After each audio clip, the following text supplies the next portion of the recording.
You know, when we hear the word liquidity in business, we all think we know what it means. But what if I told you there's a whole hidden half to that story? A side that doesn't really show up in the common formulas, but could be the difference between a company's survival and you nailing that tricky question on your exam. So let's start with a little puzzle. Imagine a company has $760,000 in current assets and $390,000 in current liabilities. So, is it liquid? I mean, your first instinct is probably to say yes, right? Assets are almost double the liabilities. But as we're about to see, that first glance can be really deceiving. All right, let's just get the textbook definition out of the way. Liquidity is basically a company's ability to pay its bills on time by turning its assets into cash.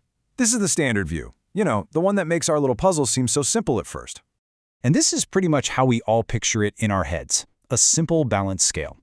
On one side, you've got your resources, all those current assets, and on the other, your obligations, the current liabilities. As long as that asset side is heavier, hey, the company's stable. Seems pretty straightforward. Now, to measure this balance, the first tool everybody grabs from the toolbox is the current ratio. It's the most common, the most fundamental measure of liquidity out there. It's like Liquidity 101. So let's apply this to our company. We take that 760 grand in assets, we divide it by the 390 grand in liabilities, and what do we get? 1.95. What that really means is, for every single dollar of debt they owe in the short term, they have almost $2 in assets to cover it. On the surface, that looks fantastic. But here's where that simple picture starts to get a little fuzzy. The current ratio kind of assumes all assets are the same. But just think about it for a second. Is a dollar in cash really the same as a dollar's worth of inventory? What if that inventory is a bunch of last season's coats? It could be really hard to sell, especially if the economy takes a dip. Because of that, we need a sharper tool. So enter the quick ratio, which is sometimes called the acid test ratio. It's way more conservative because it literally strips out the stuff that's harder to sell, like inventory. It gives us a tougher, more realistic look at a company's ability to pay its bills, like right now. Now check this out. When we run the quick ratio on our company, the number drops. Once we take out inventory, our assets for this calculation are down to $665,000, and the ratio falls from that comfy 1.95 all the way down to 1.71. It's still a pretty healthy number for sure, but you can start to see how the quality of the assets really changes the story. But we can take this even one step further. If we want the absolute most strict, most conservative view possible, we can ask, what if the company could only use its cash and stuff that's basically cash to pay its bills? And that gives us the cash ratio, which comes out to 1.26. So even in a total fire sale, this company has more than enough cash on hand to cover its bills. So case closed, right? The company is perfectly liquid. Well, not so fast, because up to this point, we've only been looking at one side of the balance sheet. We've totally missed the hidden half of the story. And this brings us to the most important question. Just relying on the assets you have is fine when things are normal. But what about a crisis? What if a big customer goes bankrupt and your receivables dry up? What if your assets just aren't enough?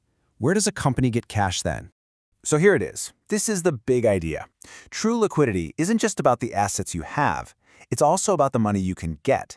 And this concept is called the liquidity of current liabilities, which is just a fancy way of saying a firm's ability to borrow money. It's that other, often invisible source of cash. So what actually determines if a company can borrow money easily? Well, it's not just about the numbers.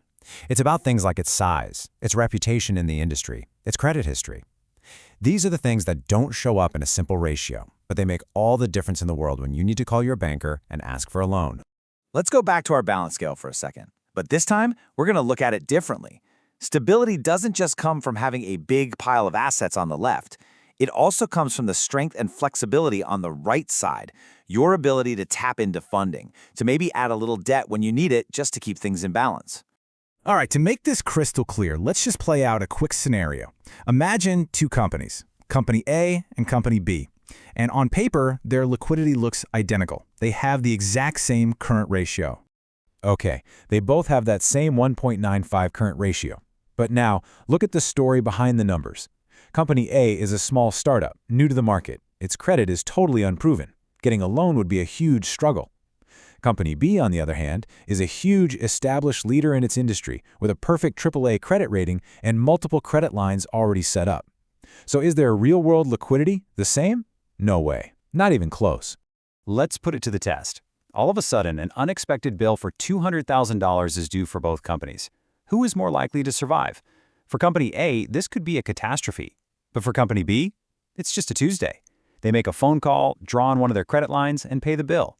Company B's access to funding, its liability liquidity, makes it infinitely more resilient. And this really gets to the core of it. As the source material puts it perfectly, surviving a tough situation isn't about just one or the other. It requires both sides of the coin, having assets you can sell and having the ability to borrow when you need to. And here is why this is so critical for your exam. The test isn't just about punching numbers into a calculator. It's about whether you can interpret what those numbers mean. Examiners want to see that you can look past the formula and understand the real story behind the numbers. Those qualitative things like reputation and access to funding that tell you how healthy a company truly is.